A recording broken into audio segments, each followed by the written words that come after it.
Now guys, moving forward, heterotrophic nutrition. Last time we have talked about the mode of nutritions, autotrophic and heterotrophic. Now the types of heterotrophic nutrition. So we have three types of heterotrophic nutrition. Is one is holozoic, second is saprophytic, and the third one is parasitic. Holozoic nutrition में क्या होगा? तो animals take in solid food and break down inside the body. वो body के parts को, मतलब उनका जो फूड है, वेदर इट इज़ वेजिटेबल्स मतलब कि प्लांट्स और एनिमल्स, वो उन पार्ट्स को, लिविंग थिंग जो भी होगी उनको वो पूरा खाएंगे और इनसाइड द बॉडी उनको डाइजेस्ट करेंगे. फॉर एग्जाम्पल अमीबा है या तो फिर अदर एनिमल्स जो हैं इंक्लूडिंग ह्यूमंस, वो सब होलोजोइक में आएंगे. वो सर्टेन पार्ट्स को in the case for their nutrition वो एब्जॉर्ब करते हैं, उनको खाते हैं. Where in case of saprophytic, organism feed on dead and decaying material. Dead and decaying matter के ऊपर या मटेरियल के ऊपर वो डिपेंडिंग होते हैं. जैसे कि फंजाई जो होती हैं वो सड़े हुए पदार्थ के ऊपर से अपना न्यूट्रिएंट्स ले लेती हैं. And the third is parasitic. Parasitic जो हैं वो लिविंग होस्ट के ऊपर डिपेंडिंग होते हैं ऑर्गेनिज्म. पैरासाइट लीव्स इनसाइड और outside of other organism and derive nutrition from it. वो पूरा ख़त्म नहीं कर देंगे. वो एनिमल को, जिस एनिमल के ऊपर या जिस प्लांट के ऊपर वो डिपेंडिंग है, उसको पूरा नहीं ख़त्म कर देंगे, लेकिन उसमें से न्यूट्रिएंट्स जो हैं वो धीरे धीरे करके लेते रहेंगे. फॉर एग्जांपल कैस्केटास हैं, या तो फिर टीक करके वो इंसेक्ट आते हैं, या तो फिर आस्करीज हैं, लीवर फ्लूक हैं. ये एनिमल को खा नहीं जाते हैं, प्लांट को खा नहीं जाते हैं, लेकिन उनके ऊपर वो डिपेंडिंग रहते हैं. उनमें से न्यूट्रिएंट्स जो हैं वो धीरे धीरे करके लेते रहेंगे. तो ये होते हैं parasites. So three types of mode of heterotrophic nutrition के अंदर एक holozoic, saprophytic and parasitic. Here one much important question is, how do organism obtain their food? तो यूनिसेल्युलर या तो सिंगल सेल ऑर्गेनिज्म की अगर बात करें तो यहाँ पर हम एग्जांपल लेंगे अमीबा का एंड पैरामीशियम. अमीबा और पैरामीशियम दोनों में से दोनों का जो फूड लेने का जो स्टाइल है वो सब सेम टू सेम ही है, सभी स्टेप सेम ही रहेंगे. इन यूनिसेल्युलर और single cell organism food is taken up through entire surface. वो कोई भी सरफेस, मतलब अगर हम अमीबा की बात करें तो अमीबा आप जानते हैं ऐसे कि उसका कोई अपना फिक्स सरफेस होता नहीं है, फिक्स उसका अपना शेप होता नहीं है. वो किसी भी शेप का हो सकता है according to their need.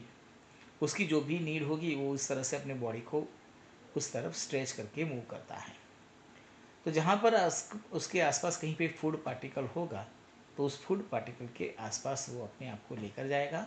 And it can produce pseudopodia, या तो हम उसको फॉल्सफिट भी कहते हैं.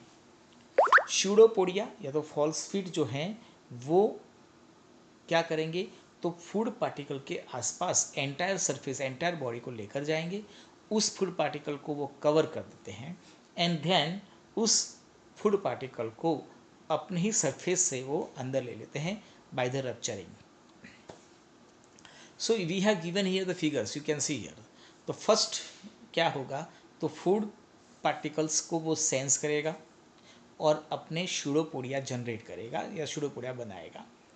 Pseudopodia extension of cell membrane, मतलब कि ऐसे पैर होते नहीं हैं. स्यूडो का मतलब ही होता है जो होता नहीं है. वहाँ अपने बॉडी को लेकर जाएगा, कैप्चर द फूड. पहला वो फूड को कैप्चर करेगा. कैप्चर करने के बाद फूड को अंदर लेगा. वो जिस पार्ट में अंदर लिया जाएगा उसको कहा जाएगा फूड वैक्यूल. Food vacuoles. वहाँ पर फूड वैक्यूल में एक और प्रोसेस आएगा जहाँ पर उसका डाइजेस्ट किया जाएगा by the digestive enzyme. So in food vacuoles contain some digestive enzyme which can digest the food. Whereas undigested food जो है उसको फिर बाहर फेंक दिया जाएगा अपनी सरफेस फ्रैक्चर करके। वेर एज जो डाइजेस्टेड फूड जो है वो एब्जॉर्ब कर लिया जाएगा बाय द साइटोप्लाज्म और उसको फिर यूटिलाइज किया जाएगा फॉर ग्रोथ और रिपेयरिंग और रिप्रोडक्शन।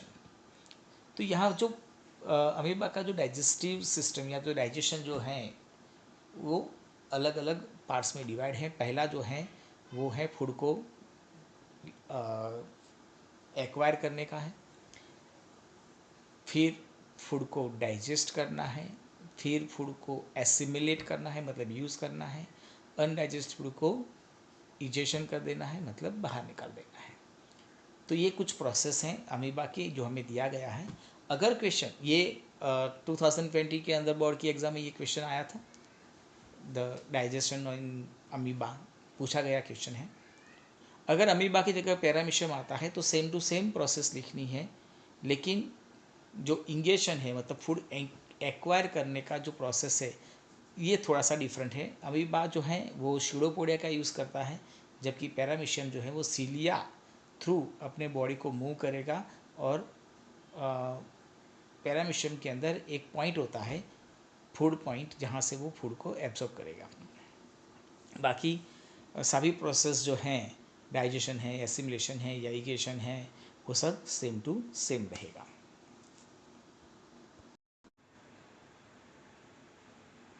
नाउ नेक्स्ट जो है वो होलोजोइक न्यूट्रिशन की अगर बात करें अपन तो जो एक केस हमने देखा अमीबा का पैरामीशियम का, तो जैसे हमने आगे कहा कि सबसे पहला जो स्टेप आएगा वो इंजेशन मतलब लेने का, देन फूड को अंदर लेना है, then after digestion, absorption, assimilation and ingestion. अब now the very important point is digestion in human beings. Human जो है उसके अंदर कॉम्प्लेक्स डाइजेस्टिव सिस्टम है, साथ साथ कुछ डाइजेस्टिव एंजाइम्स हैं और डाइजेस्टिव ग्लैंड्स हैं, और उन सभी की हेल्प लेकर ह्यूमन के अंदर डाइजेशन प्रोसेस जो है वो होता है। So the digestive system comprises of alimentary canal and associated digestive gland. ये दोनों जो हैं एलिमेंट्री कैनाल और एसोसिएटेड ग्लैंड जो है वहाँ पर फूड जो है वो डाइजेस्ट होता है, but food it is intake in human bye mouth. Now mouth जो है वो फूड को बॉडी के अंदर लेने का काम करता है। Now mouth contains two types of the organs, teeth and tongue and one gland. Teeth जो है वो फूड को ग्राइंडिंग करने का काम करता है, chewing of food, where is tongue which rolling the food, tasting the food, swallowing the food, and it mix the food with the saliva. वो सलाइवा के साथ फूड को मिक्स करने में हेल्प करता है। And the third part is salivary gland. Salivary gland जो है वो सीक्रेट करेगा सलाइवा को। सलाइवा जो है वो फूड के अंदर स्टार्च को डाइजेस्ट करने में हेल्प करता है।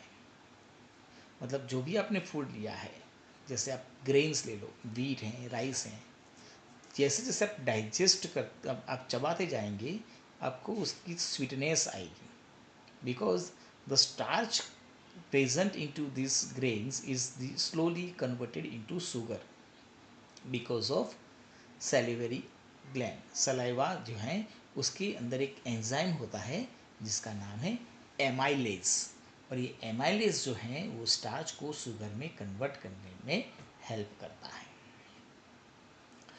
वहाँ से फूड मतलब माउथ में फूड जो है वो कुछ 1-2 मिनट तक रहता है, then it moves ahead towards the stomach. But stomach में फूड एसोफेगस थ्रू जाता है, मतलब एसोफेगस जो है वो डाइजेशन में कहीं पे हेल्प नहीं करता है। एसोफेगस वो सिर्फ फूड को माउथ से स्टमक तक पहुंचाने का काम करता है। Oesophagus is also known as food pipe. तो taking food from mouth to stomach by peristaltic movement. Peristaltic movement मतलब कि यहाँ पर एक रिदमिक मूवमेंट होती है जहाँ पर एसोफेगस जो है उसकी जो ट्यूब है वो एक जगह से एक्सपांड होगी तो कहीं पे वो कॉन्ट्रैक्ट होगी और इसी एक्सपांसन और कॉन्ट्रैक्शन से फूड जो है वो धीरे धीरे आगे बढ़ता है. So contraction and expansion of muscles of the esophagus is known as peristaltic movement. Now the food reaches to the stomach.